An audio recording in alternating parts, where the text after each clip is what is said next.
The Harbinger always went for the freaks. They were its favorite. He wanted ones that would fight back, and ones that wouldn't be afraid at first. Or, even better, ones that believed they could win.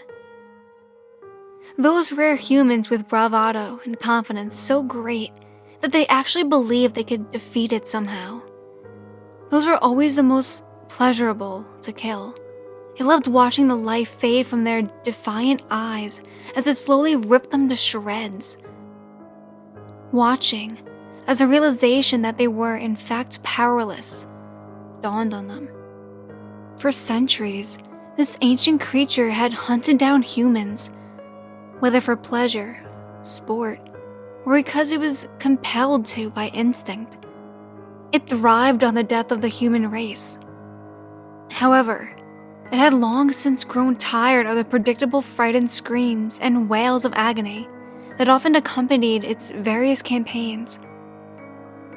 As such, it had opted to change its prey demographic to the more interesting humans one might find among the masses. After all, Earth now has over 7 billion humans infesting its surface. Surely, some of them would offer a more unique and exciting hunt than the thousands of the Harbinger had culled before.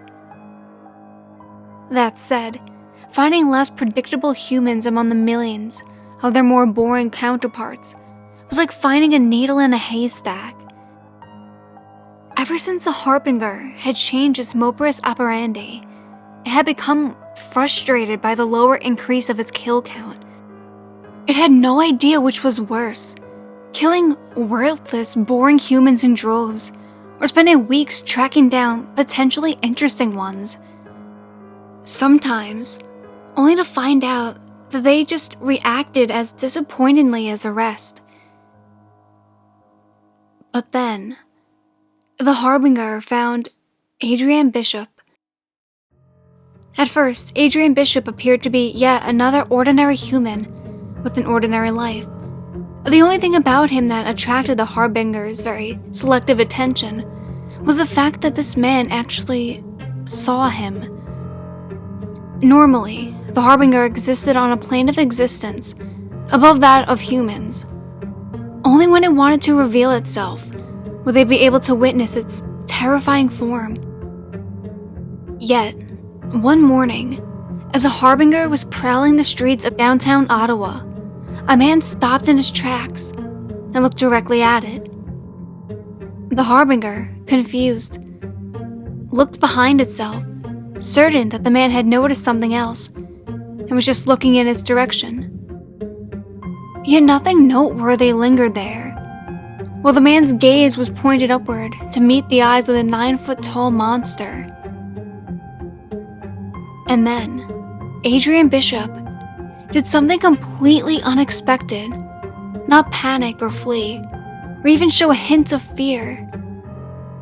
He simply smiled. It was a knowing, mischievous kind of smirk. If the hideously malformed face of the Harbinger could have made a surprised expression then, it most certainly would have. As if that wasn't strange enough, the man then simply looked away and began walking again, as if nothing had happened. The Harbinger stood, looking all around for anything that might have caused the passenger's eye. But it seemed almost undeniable that the man had been looking directly at it. Needless to say, this warranted investigation.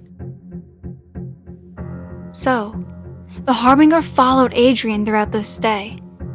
Unlike before, the man no longer paid it any attention, going about his daily business as usual. The Harbinger discovered that he worked at a local convenience store as a manager. From what it could tell, he was quite well liked by his employees and superiors, and had almost a painfully cheerful demeanor. The day passed by rather uneventfully, and the Harbinger grew bored. By the time Adrian started to head home, it was starting to suspect that the earlier incident had been some kind of unlikely coincidence, and that Adrian hadn't seen him after all. Still, the interdimensional monstrosity didn't have anything better to do at the moment, so he decided to at least follow this human back to his house. As they arrived at the rather small flat, the Harbinger followed Adrian through a short hallway and into the living room. Adrian began taking off his coat, while the Harbinger lingered in the hallway, glaring suspiciously at one particular locked door on the far end of the room. It felt something strange coming from that room.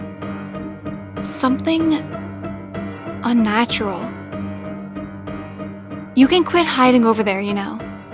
Adrian's voice rang out, almost catching the creature off guard. "I apologize for keeping you waiting, but I'm afraid it was necessary to keep up appearances. Don't want people thinking." Before the human was even able to finish his sentence, the Harbinger was upon him with a long, blade-like claw pressed against his throat and another huge hand clutching his head. Adrian didn't so much as flinch. What is your true name?" the Harbinger demanded, its voice like dozens of voices speaking at once. It seemed impossible to it that this human could see it. In its lifetime, it had come across humans who could sense it using somewhat of a sixth sense before, but never one who could actually lay eyes upon it while in the higher plane. Surely, this was another dark being in its skies. "My name?" Adrian queried. The creature's firm grip on him, not doing anything to deteriorate his vaguely smug attitude. Adrian Bishop. Human. Being extraordinaire." Growing frustrated, the Harbinger increased the strength of its grip, causing Adrian to wince. Ow, easy there. You don't want to kill me, my friend." "And why would I not?" the Harbinger rasped. "No human should be able to see beings of the higher plane. You lie." "Sorry, but I beg to differ," Adrian replied. "I am aware that you and your kind possesses a keen sense for the supernatural, right? So I ask, is there anything remotely inhuman about my being?" As much as the Harbinger tried, the human was right.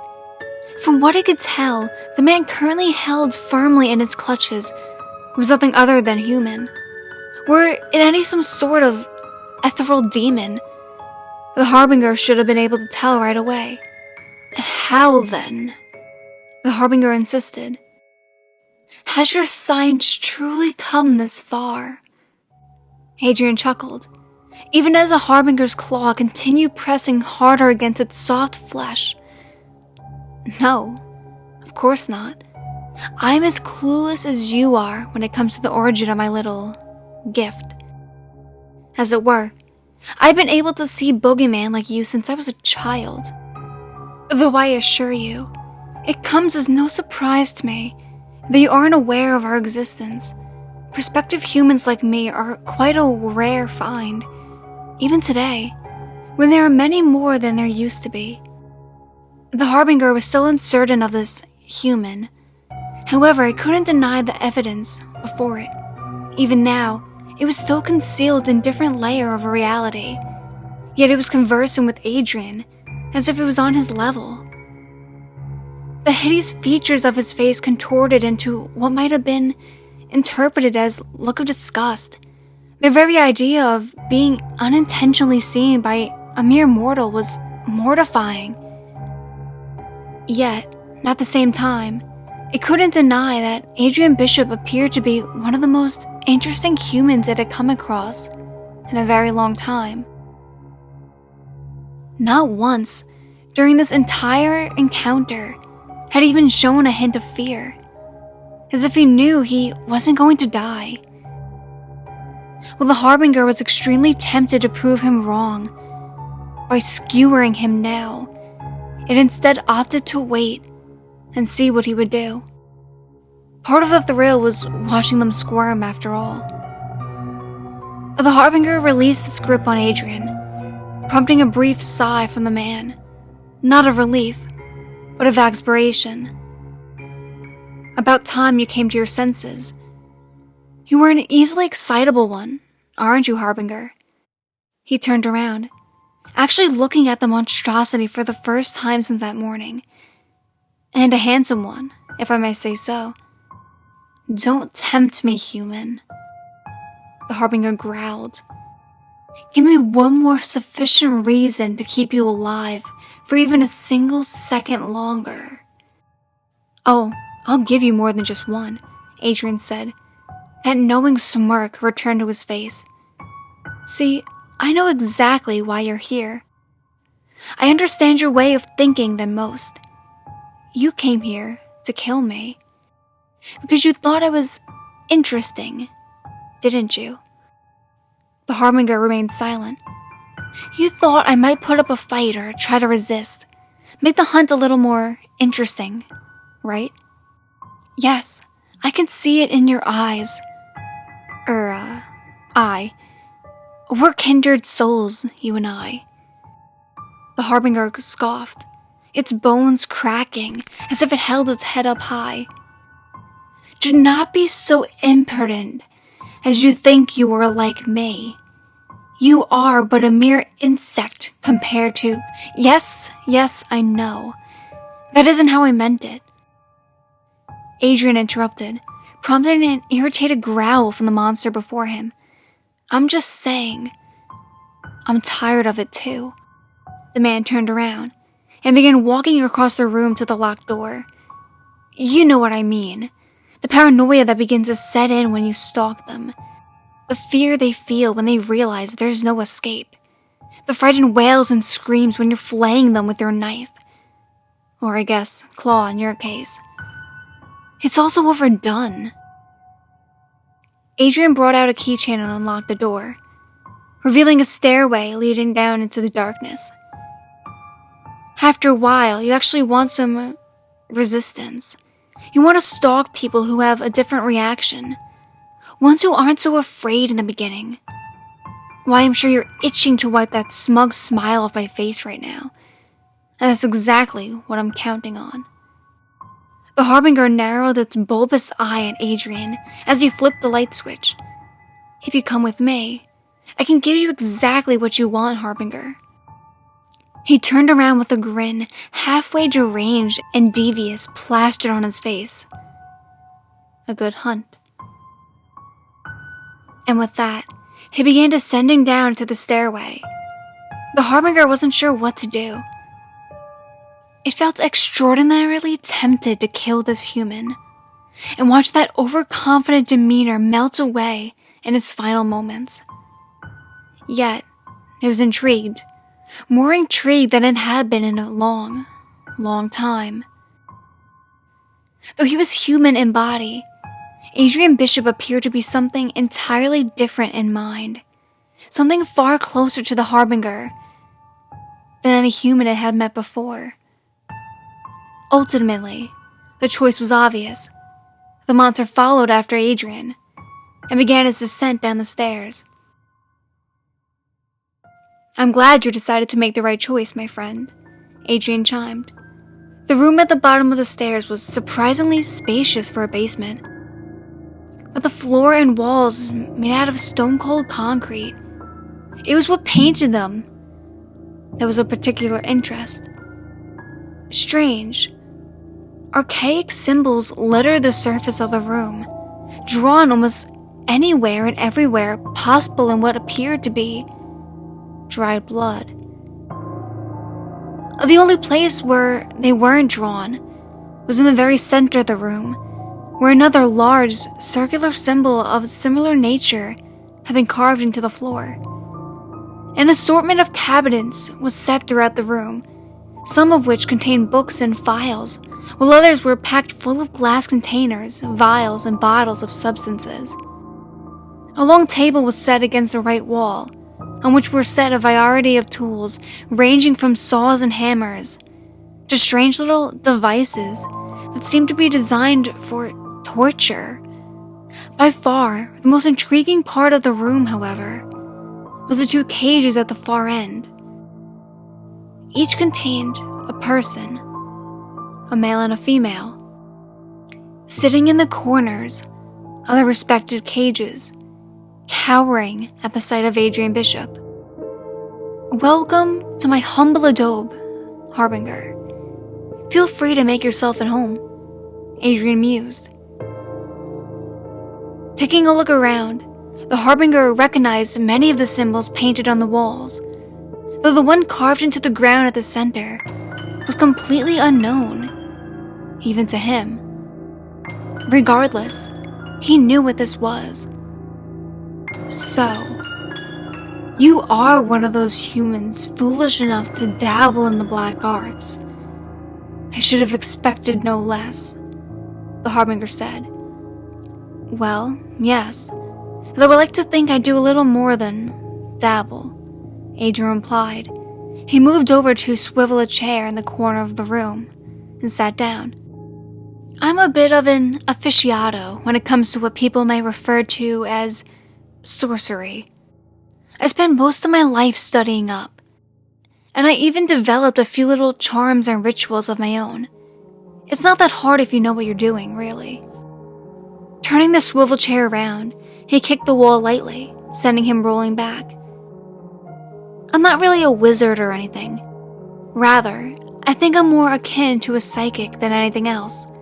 The black arts is just a really grim, dark term to describe the various combinations of actions, words, and symbols, which allow the human mind to tap into the power of this place you like to call the higher plane. I can't claim to know how it all works. That plane of existence is probably completely incomprehensible to us lowly humans. Frankly, I think a lot of the procedures you need to go through to cast curses and spells are ridiculously convoluted and cliché. But hey, what can you do?" The Harbinger was growing impatient. "What is your point?" "Well, you were wondering why I can see and hear you, right? It's just that some humans have much greater latent psychic potential than others," Adrian explained, his chair coming to a stop as it swerved around to face the Harbinger. "And I happen to be one of them. We're called seers, a term I coined, by the way. We have a strong connection to the higher place, which allows us to be able to perceive its residents, among other things. In fact, not to brag, but out of all the seers I've met, I'm probably the most gifted. It allows me to perform incantations and rituals that most people probably could never do." The Harbinger scoffed, turning his attention to the two cowering humans in cages. They were almost completely naked, wearing only ragged underwear, and the rest of their bodies were covered in bloody bandages. They had both had their hands cupped over their faces, as if doing so would hide them from their capture. "Are you sure you're not simply what humans refer to as a psychopath?" The Harbinger sneered. Adrian chuckled in amusement, following its line of sight to the two captives. "I don't know. Probably. Though I think I'm a tad more ambitious than the average psychopath, to be honest," he said. "As for these two, they aren't here to be killed. They're more like my lab rats." The Harbinger observed the so-called lab rats for a moment longer. From what he could tell, they were utterly psychologically destroyed, as they did little more than rock back or mutter while sitting huddled in the corners of their prisons. "I have not seen depravity such as this from your kind in many decades," the Harbinger said, though for once it was more of a compliment than an insult. Its long, bony finger pointed in the direction of a cabinet filled with neurotics. "I imagine that is what those are for, then." "Very perceptive of you," Adrian chimed, growing more enthusiastic. "At first, They were just a couple of toys to be played with and discarded. But I confess, I grew a little too attached to them. The two of them were rather resistant. After all, the woman managed to hold out for a whole week before pleading for it to stop. You know, that is quite rare. And when the man noticed I had started following him, he actually tried to stab me. Honestly, I admired their willpower so much that I couldn't let it go to waste.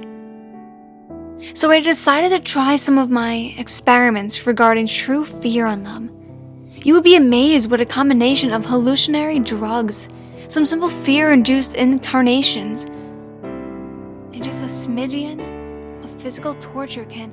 Enough of your talk, the Harbinger snapped. I have grown bored. Where is this hunt you promised me? Oh right, my apologies. I don't get a chance to talk about my hobbies very often, Adrian said, scratching the back of his head nonchalantly. He pushed his feet against the ground, sending the chair rolling back before colliding with the cage of the woman. Her whole body froze as she briefly glanced up at him, before she curled into a ball. Adrian crossed his legs, staring intently at the Harbinger. Now then, let's get down to business. My proposition is simple enough. I'm offering to become your supplier. I take it you've been having trouble finding humans worthy to hunt, right? Well, worry no more. I know where you can find them. Plenty of them. Again, Adrian turned around and pushed against the bars of the cage, sending the chair rolling towards the cabinets. Using a hand to stop himself, he pried open one of the drawers, revealing a laptop. Marvelous invention, the internet, he continued as he booted it up. It allows you to get in touch with people from around the globe. Not only that, but I think you'll find that people are much more interesting under the cover of anonymity. Without society glaring over their shoulder with judgments, they're free to say whatever they want. It makes it an awful lot easier to identify the potential hunts.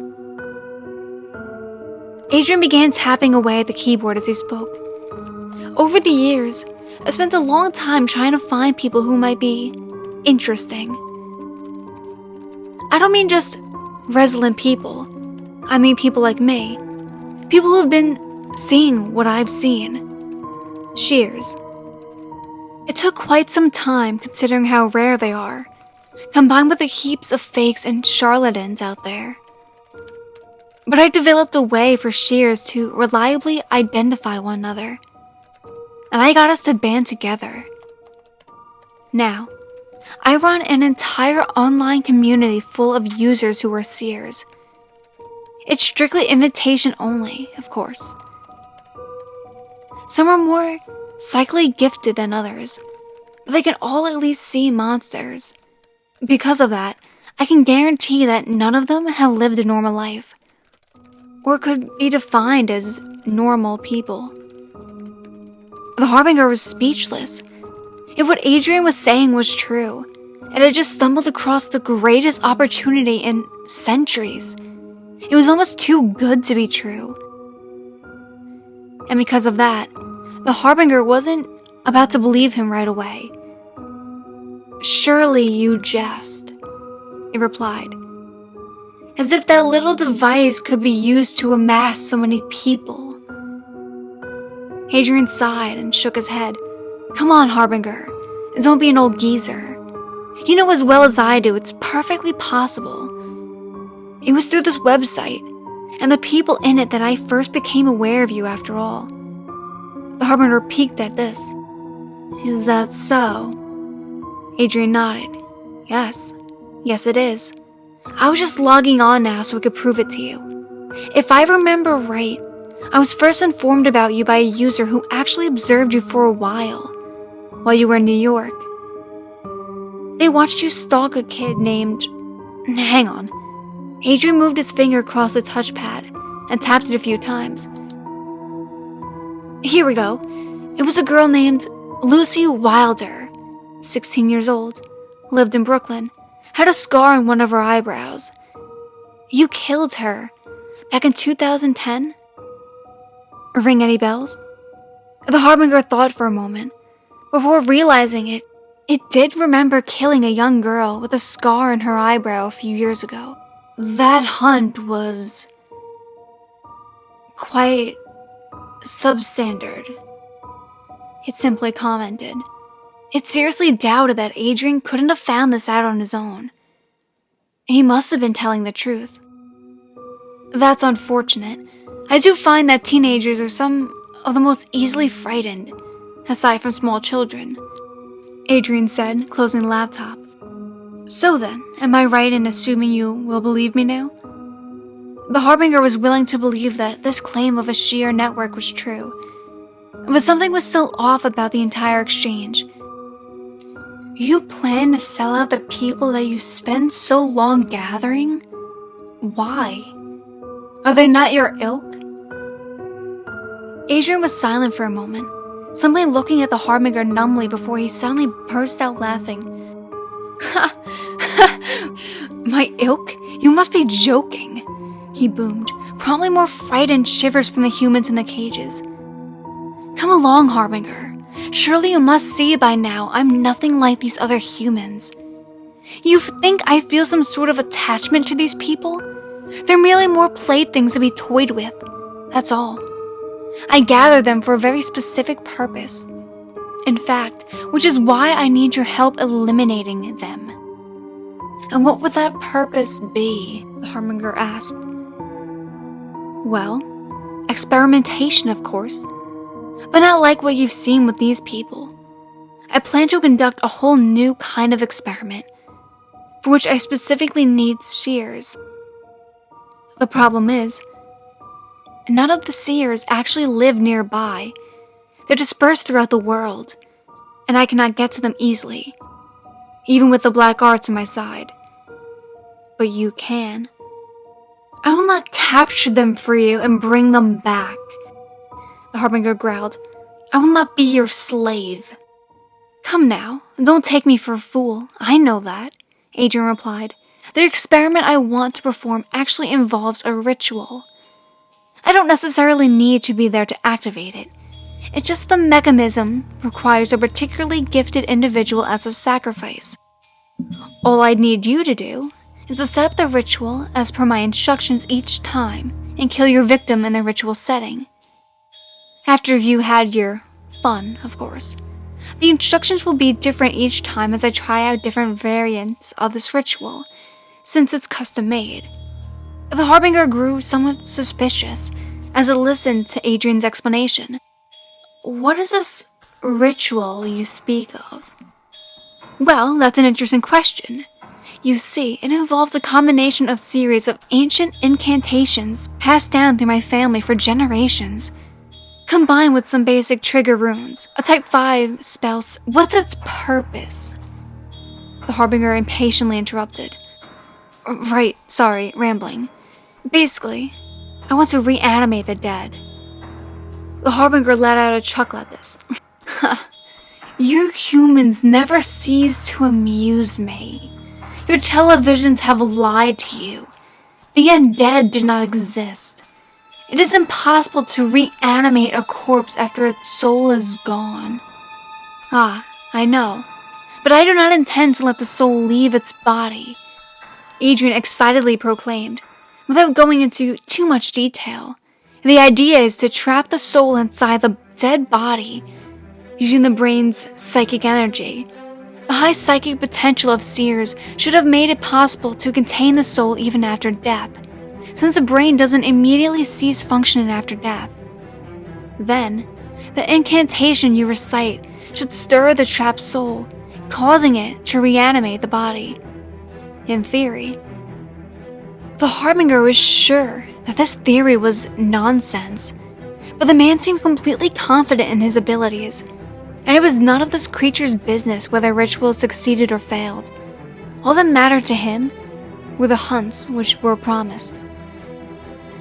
It seems like a fair exchange, doesn't it? Adrian asked, looking up at the Harbinger. All you have to do is a bit of a handiwork after your hunt is finished. You can spend as much time psychologically disseminating the person as you like. But once the time comes to finish them off, I simply ask you kill them according to my instructions. And believe me, the hunts will be well worth your while." The Harbinger stared down at the seated man. The offer was too tempting to resist. At this point, there were no other way it could refuse.